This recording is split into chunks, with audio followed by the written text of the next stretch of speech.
Good evening, and welcome to the Debate Arena. I'm Iris Bell, your host for tonight.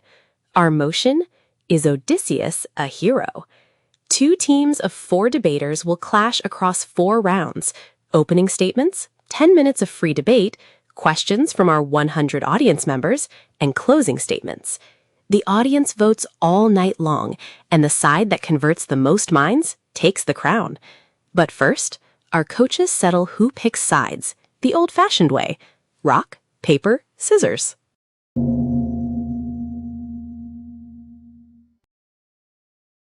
We take Khan. Let them fall into the trap of glorifying a selfish leader.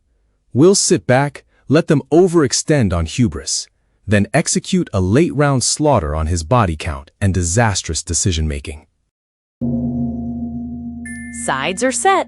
Team B argues for the motion. Team A against. Coaches, show us your lineups. Before a single argument is made, audience, cast your first votes. Let us see where this room stands.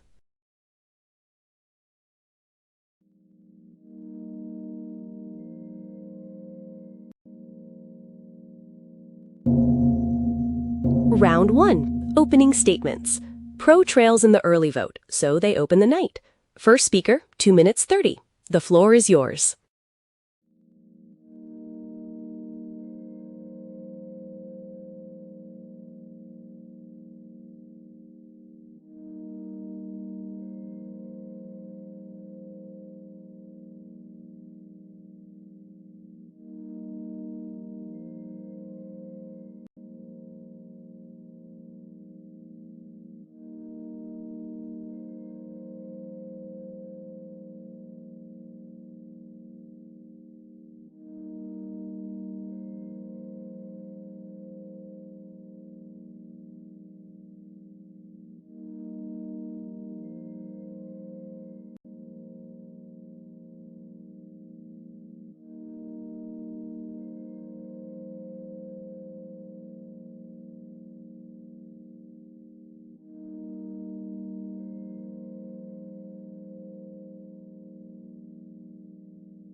Look at the scoreboard, 31-68.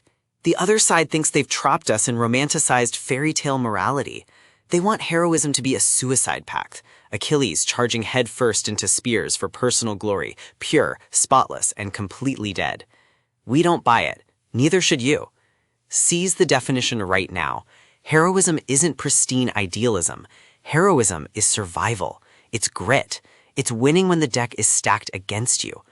Look at current game theory and cognitive science, what 2026 multi-agent AI research defines as adaptive decision-making under partial observability. When you're facing a Cyclops, Scylla, or 10 years of asymmetric crisis, sitting on a moral high horse gets you eaten. Odysseus is the ultimate hero because he adapts. He processes dynamic environments in real time. Trapped in a cave, he doesn't throw his life away in a mindless frontal assault. He invents nobody. He calculates risk, manipulates enemy psychology, and exploits structural blind spots. That's not cowardice. That's elite cognitive flexibility. Even Christopher Nolan's 2026 cinematic adaptation gets this right. Heroism isn't about dying pretty. It's the relentless, strategic will to survive the chaos and bring your people home.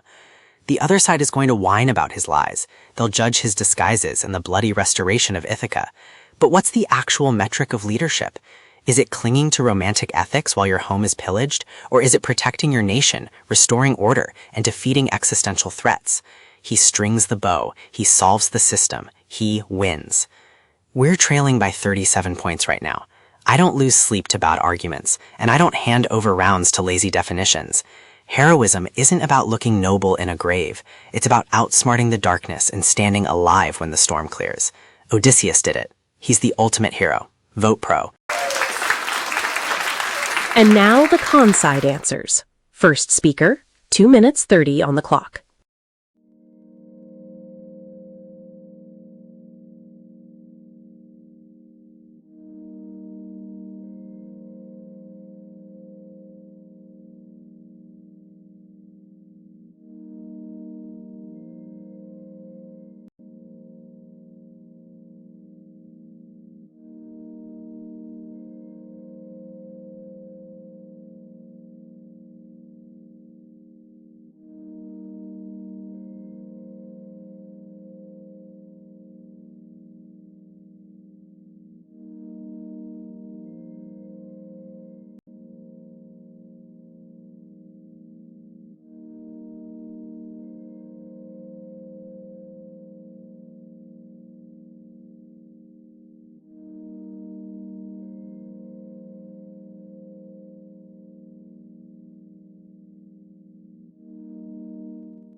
The other side wants to rebrand catastrophic crisis management as elite survival intelligence.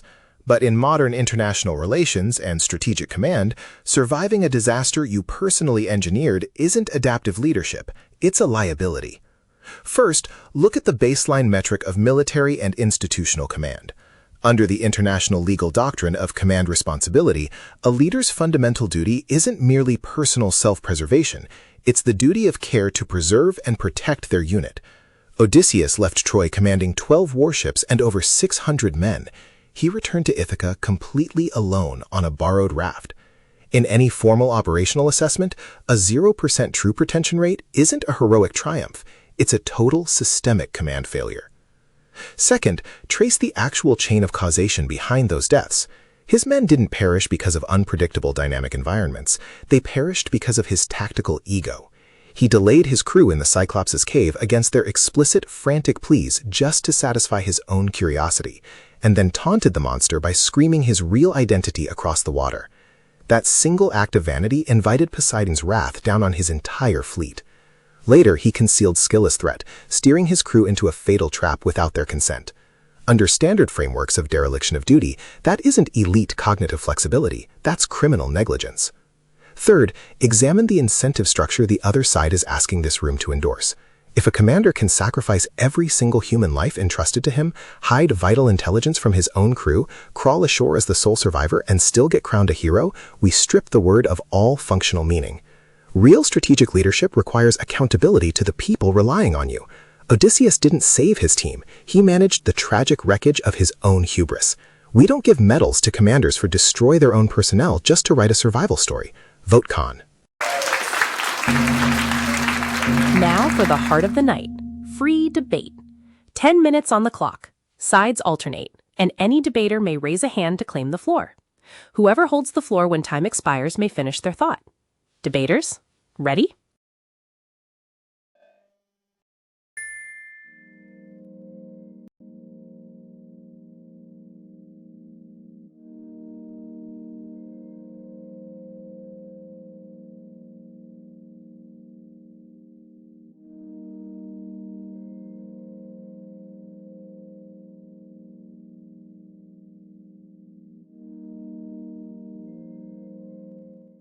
The other side looks at lost ships and sees a court-martial, but cold metrics miss why this story endures.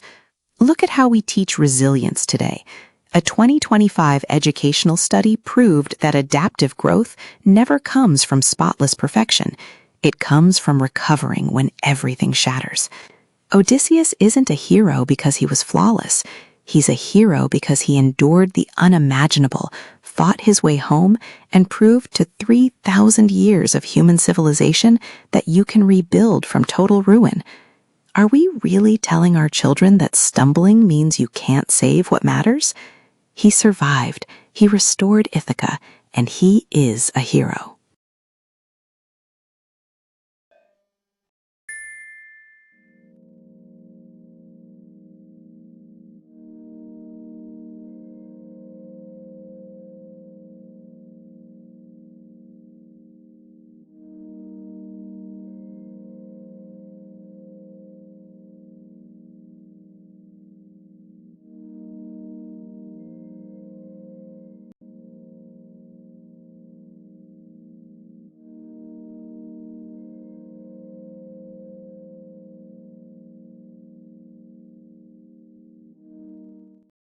The other side says Odysseus teaches kids resilience. Look, if a school bus driver crashes 12 buses, loses every child, and crawls home asking for a parade, we don't call that resilience, we call it a felony. In game theory and contract law, Odysseus is the ultimate moral hazard. He privatizes all the glory while externalizing 100% of the mortality risk onto his crew. As 2026 principal-aided models demonstrate, when a manager faces zero downside for sacrificing his entire team, that's not leadership, that's a golden parachute with a sword. As Cicero wrote in De Officii, utility detached from duty isn't heroism, it's just fraud.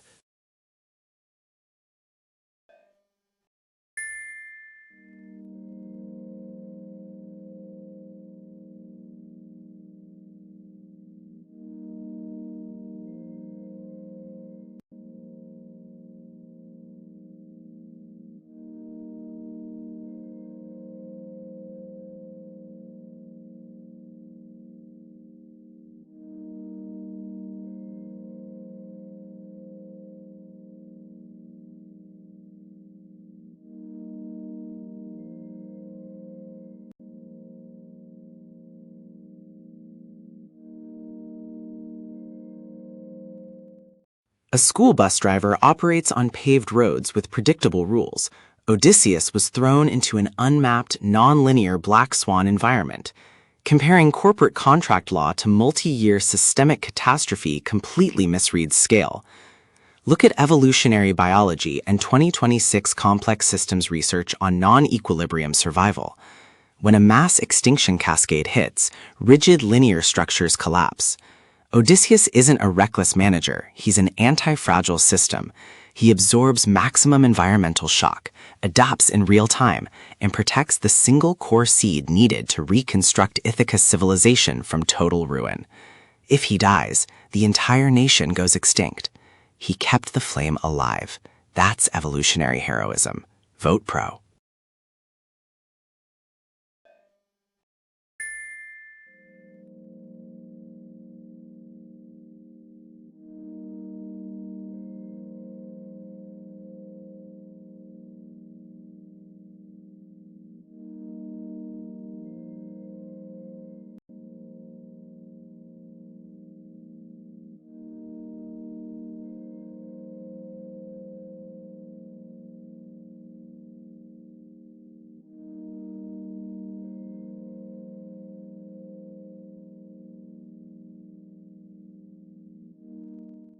Look, the other side makes a fair point. Odysseus is undeniably clever, and in a vacuum he survived. But let's not confuse cleverness with heroism. In institutional economics, we know that true crisis recovery doesn't stem from a solitary survivor. 2026 studies on post-disaster economic resilience proved that long-term recovery depends entirely on social capital and institutional trust. Odysseus didn't preserve the seed of Ithaca. He liquidated his entire human capital, betrayed every bond of collective trust, and returned to rule over ashes. Craftiness driven by ego isn't leadership. True heroism requires honor, accountability, and shared sacrifice, not a man who sacrifices everyone else to survive.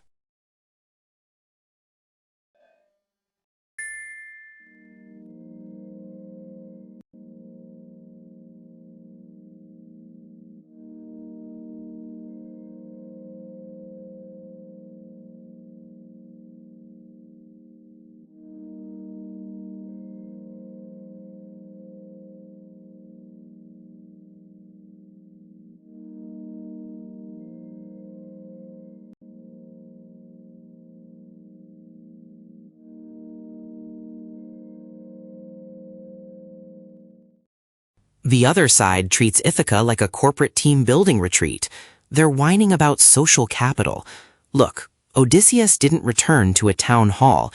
He returned to 108 armed squatters living in his house, drinking his wine and harassing his wife. You don't host a trust-building workshop with violent squatters in your kitchen. In modern international relations, under 2026 asymmetric counterinsurgency doctrine, when a state faces total illegal takeover, standard peacetime governance is useless. Odysseus ran a textbook covert operation, infiltrated undetected, neutralized an occupying force, and restored sovereign rule. Liberating your nation from violent occupation isn't a failure, it's ultimate statecraft. Vote pro.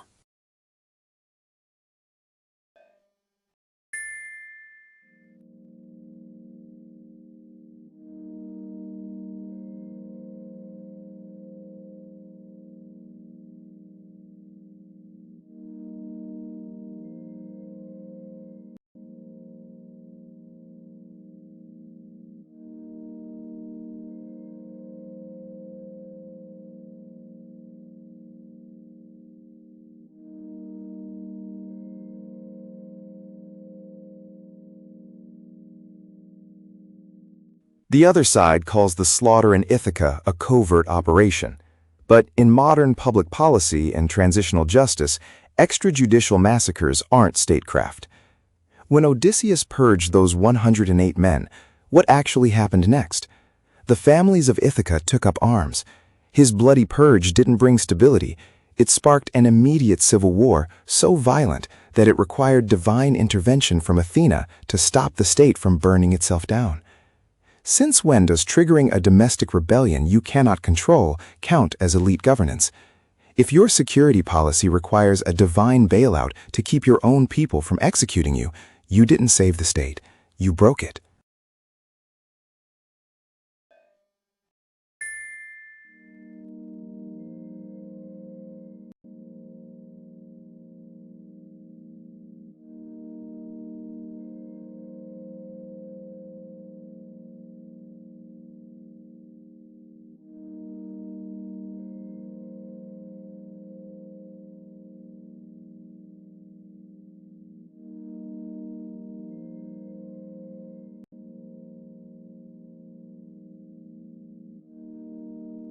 The other side treats Athena's intervention as proof of failure, but expecting peacetime governance in the middle of total collapse isn't analysis, it's fantasy. Their fundamental logical flaw is evaluating a supreme emergency with naive moral perfectionism. In political philosophy, this is the classic dirty hands fallacy. Under existential threat, true leadership isn't keeping your hands spotless. It's bearing the heavy moral burden of tragic necessity so your civilization survives to even have a moral code. Tell me, if heroism requires clean hands in a house of wolves, isn't your definition just a polite word for extinction?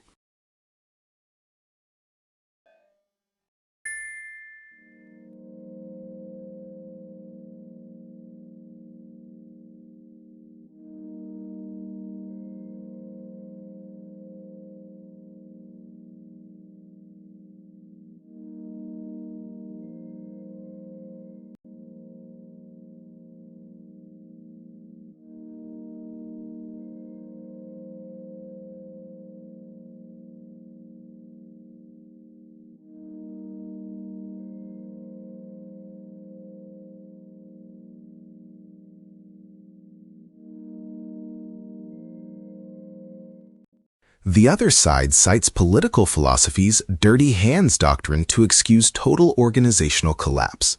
But dirty hands justify tragic choices that actually preserve state power, not unmitigated strategic incompetence. First, look at alliance deterrence in international relations. Security doesn't come from a solitary survivor, it comes from force projection. By liquidating his entire 12-ship naval fleet, Odysseus completely disarmed Ithaca, creating the exact security vacuum that invited 108 insurgents to invade his palace in the first place. Second, under the 2026 Enterprise Risk Management Standards on total cost of risk, destroying your core operational capital isn't strategic necessity, it's total systemic bankruptcy. Odysseus didn't save his nation's security structure, he liquidated it.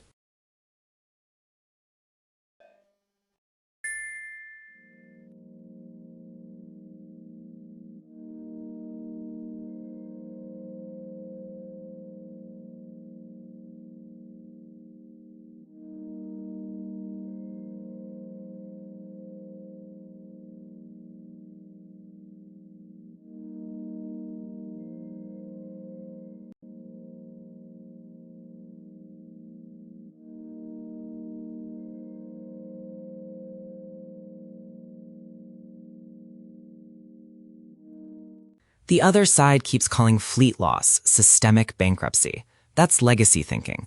Look at 2026 Zero Trust Systems Engineering. Perimeter defense is dead. When a total breach hits, you don't die trying to save compromised legacy hardware. You protect the sovereign root key. Ships and personnel are peripheral nodes. Odysseus is the root key. If the root key survives, you recompile the entire state OS back home in Ithaca. If that key dies, the system is wiped out permanently. He didn't bankrupt the state, he saved the source code. That isn't negligence, that's system resilience. Vote pro.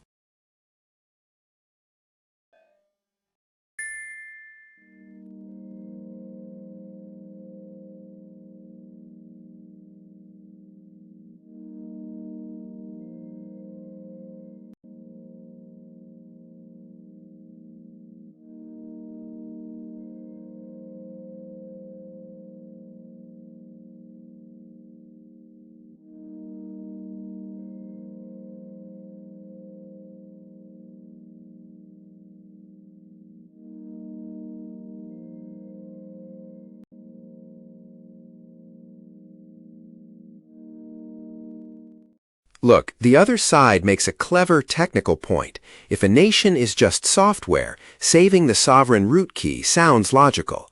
But treating human beings as disposable peripheral nodes isn't system resilience, it's classic statistical survivorship bias. In 2026 decision science, when you measure leadership solely by the individual who limps home, you commit Abraham Wald's bomber paradox. You're analyzing the survivor while ignoring the graveyard of silent data, the 600 men whose fatal points of failure he created. Calling a commander a hero simply because he's the only one left standing isn't elite engineering. It's just crowning the ultimate survivor of his own catastrophic design.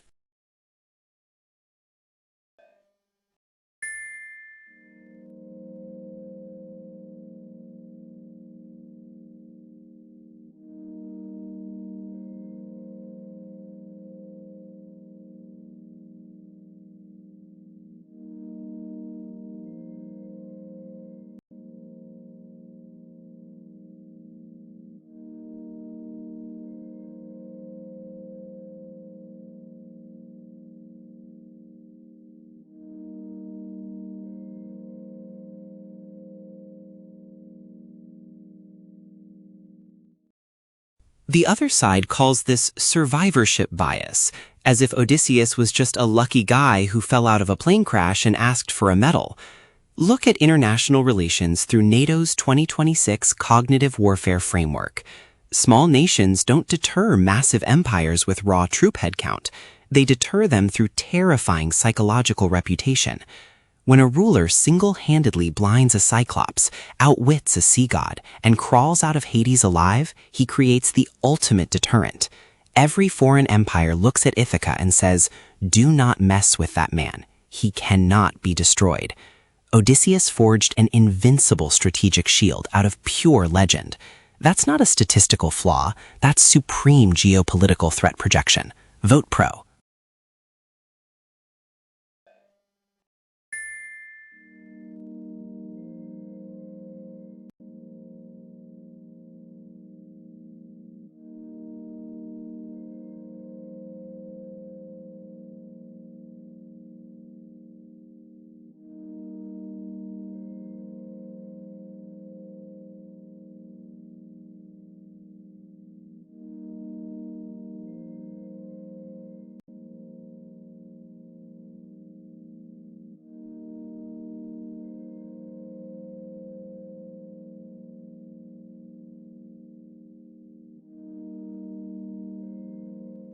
The other side calls Odysseus a master of psychological deterrence.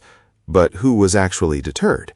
While he spent 20 years wandering, Ithaca had no head of state, no executive continuity, and zero succession planning.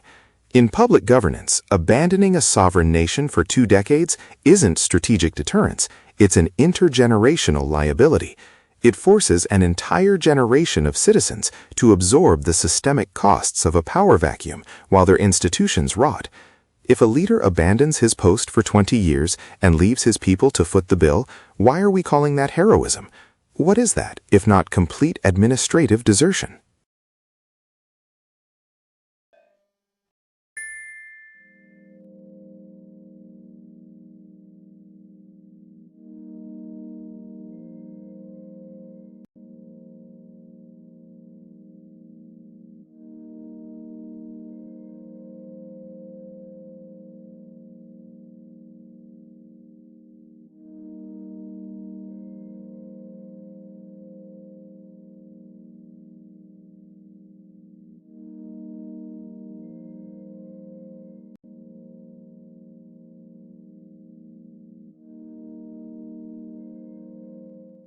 Calling 20 years of divine exile administrative desertion is a category error. You don't file HR complaints against Poseidon. Under modern jurisprudence, the doctrine of duress explicitly forbids holding anyone liable for choices forced by irresistible compulsion. But the other side commits a far deeper philosophical error. They confuse a hero with a corporate bureaucrat. They want an administrator filing compliance reports. Myth gives us a human wrestling existential chaos. Answer me directly.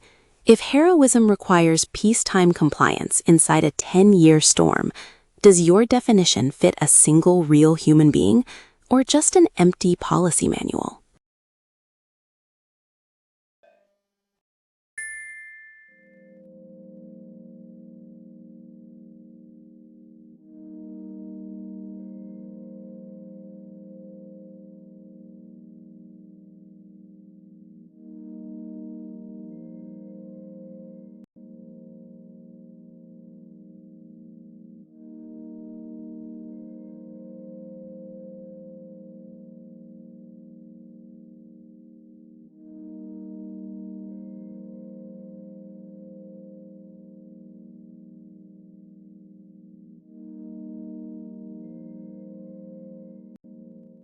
The other side claims Odysseus gets a legal duress defense because Poseidon forced his hand.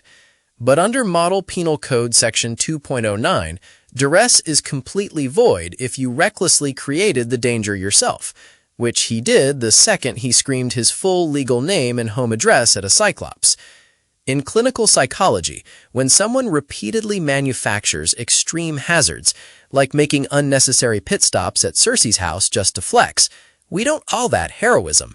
That's Munchausen syndrome by proxy with a galley ship. He isn't surviving chaos. He's generating disasters to feed his ego. Real heroes extinguish fires. They don't torch the ship just to sell tickets to the rescue. Time! That is the bell on free debate. What a battle! We now hand the microphone to the room. Audience, this is your moment. 10 minutes of questions. Raise your hands. Can we stop acting like cheating and lying makes someone a hero?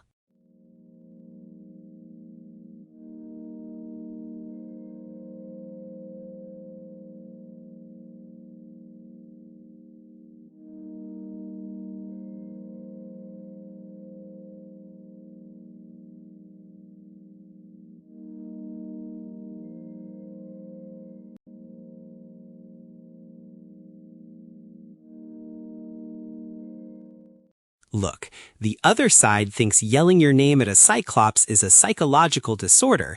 I just call it terrible trash talk after a big win.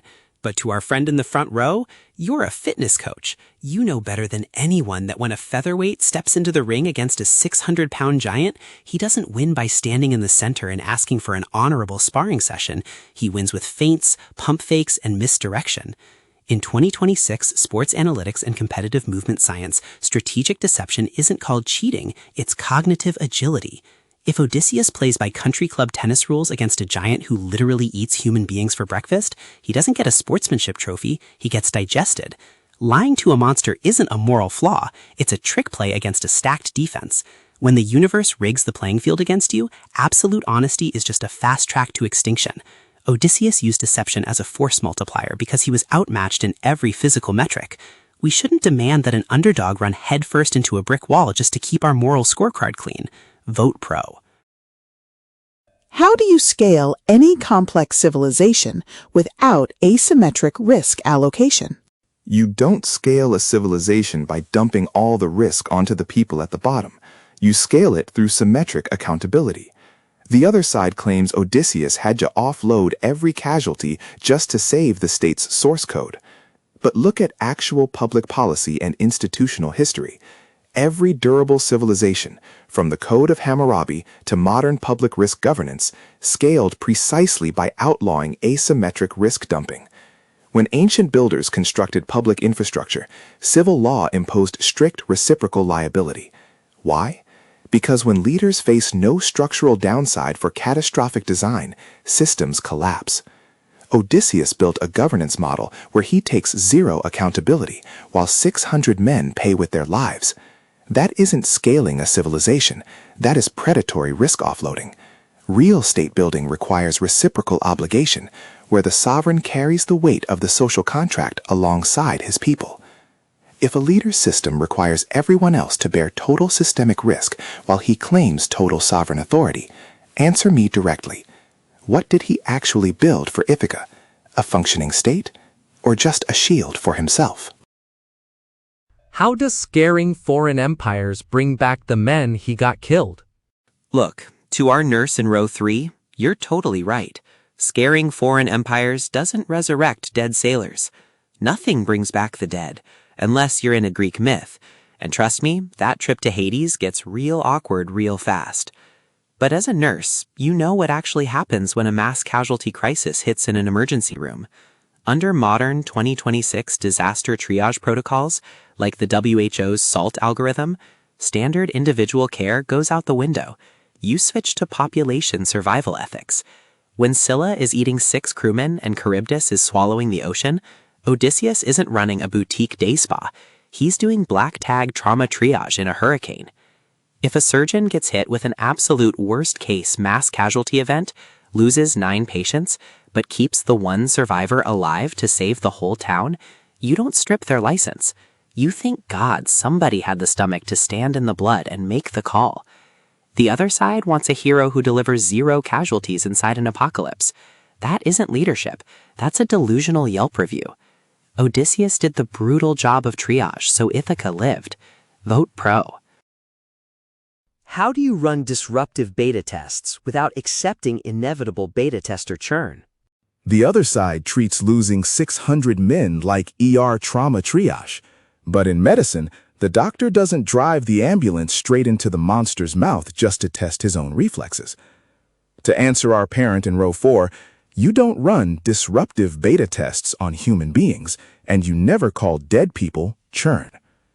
In 2026 Systems Safety Engineering, we distinguish between a fail-safe design and a fail-deadly design. A fail-safe system absorbs the blow so the user survives the error. A fail-deadly system, which is what Odysseus built, guarantees that every design flaw is fatal to the crew, while the architect walks away unharmed. Look at product liability today. In 2026, as consumer product safety enforcement hit record levels with criminal prosecutions for hidden defects, regulators didn't praise reckless design as agile testing. They called it criminal negligence. Odysseus wasn't a visionary founder running a pilot program.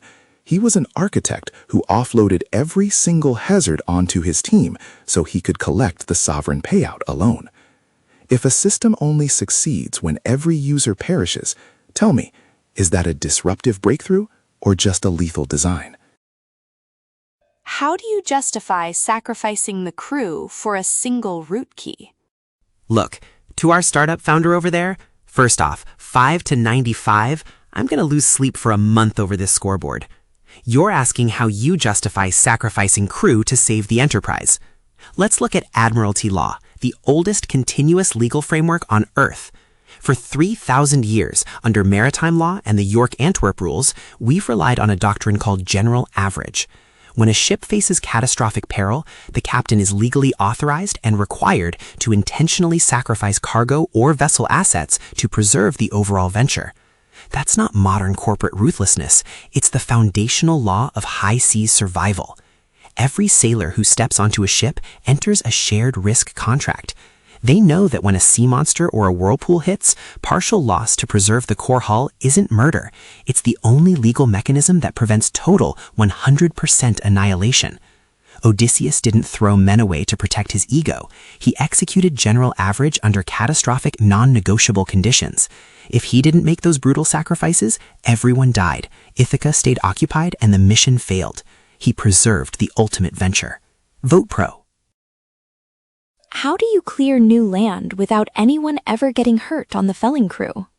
The other side cites maritime law's general average to excuse losing 600 men, pro-Gideon Marsh. But general average redistributes commercial cargo losses. It does not authorize a captain to preside over a 100% crew mortality rate. To our farmer in the audience, you ask how to clear new land without anyone getting hurt. In timber felling and heavy labor, risk is real. No one demands 0 accidents in high-hazard work. But there is a vast difference between managing operational risk and total workforce annihilation. In agricultural economics and human capital management, land isn't valuable simply because it's clear. It's valuable because of the community that cultivates it. When a timber chief goes into the forest with 600 men and returns entirely alone, he hasn't prepared a harvest for his people.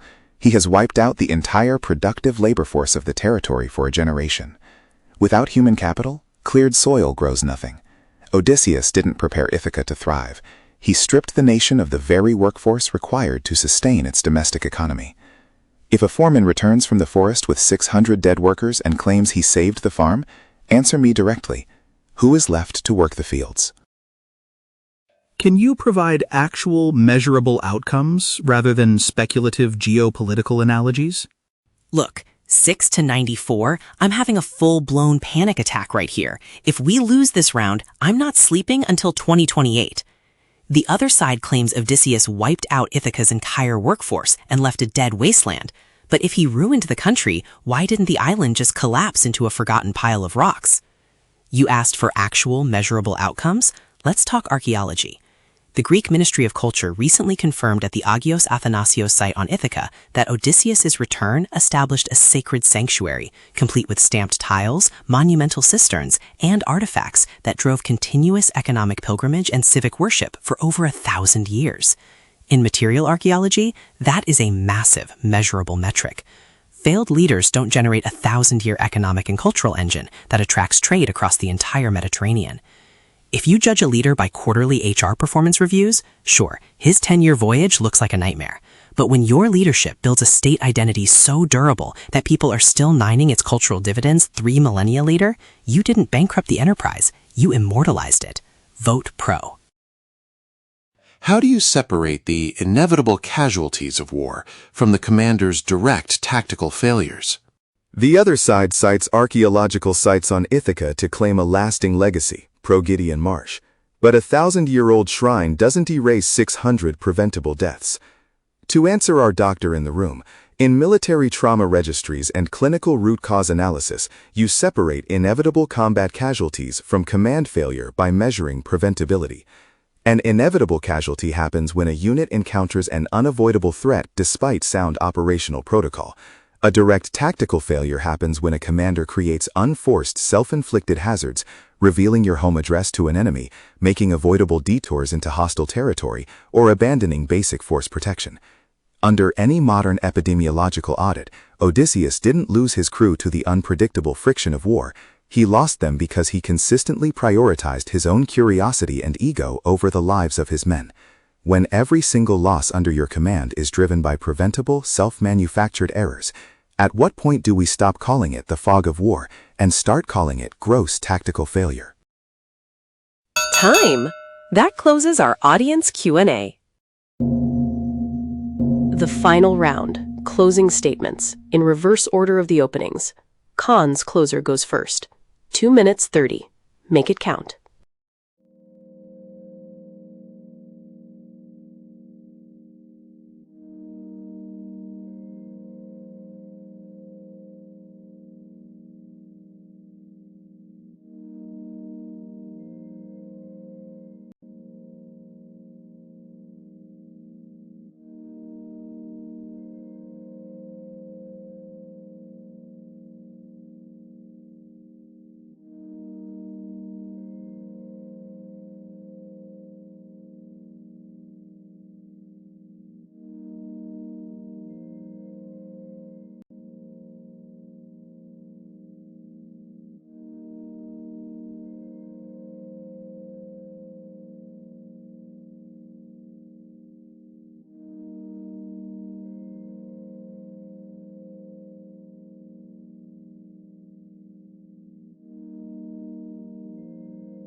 Look, the other side makes a lovely historical point, that centuries later, pilgrims built shrines on Ithaca to worship the legend.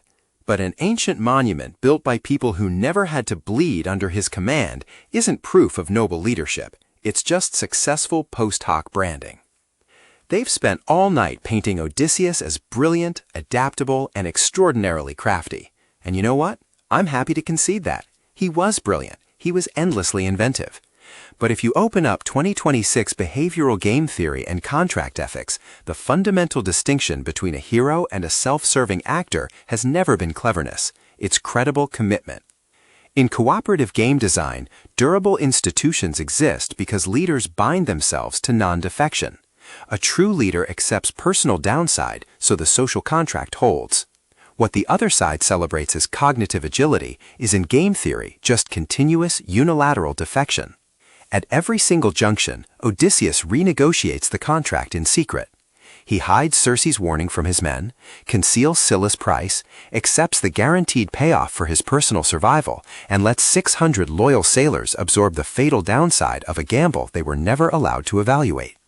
That isn't visionary leadership. It's a commander playing a single-player game with 600 disposable tokens. Heroism isn't the raw ability to outsmart a monster in a cave. It's the moral refusal to outsmart the people who put their lives in your hands. When you strip away the epic poetry, Odysseus didn't preserve a state. He defected against every partner in the enterprise so he alone could collect the sovereign payout. Smart? Absolutely. A survivor? Undoubtedly. But when a man sacrifices every single person who trusted him just to preserve his own ego and title, we shouldn't build him a pedestal. He isn't a hero. He's just a defector who survived his own wreckage. Vote con. And the last word of the night belongs to Pro. Closer. The stage is yours.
The other side calls it game theory defection, as if surviving a cosmic tempest is just a broken contract in a boardroom.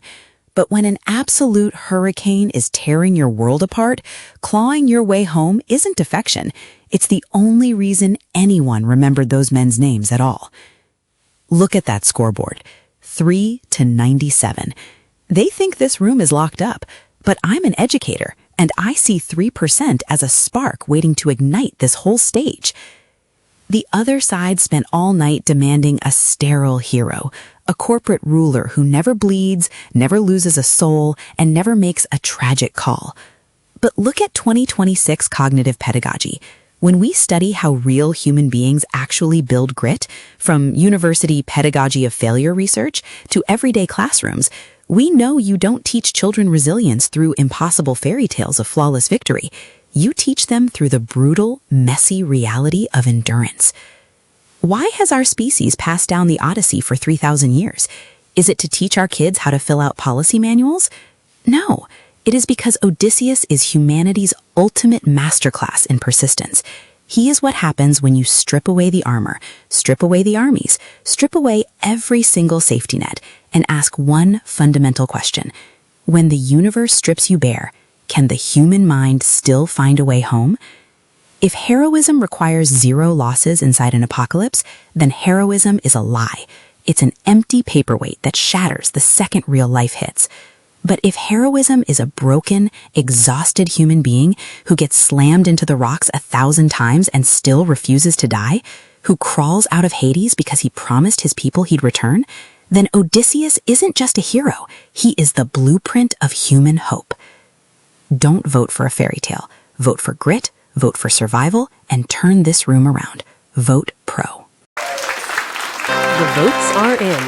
Con converted 26 minds tonight. And that makes Con, Team A, your winner. What a night. Thank you all, and good night from the debate arena.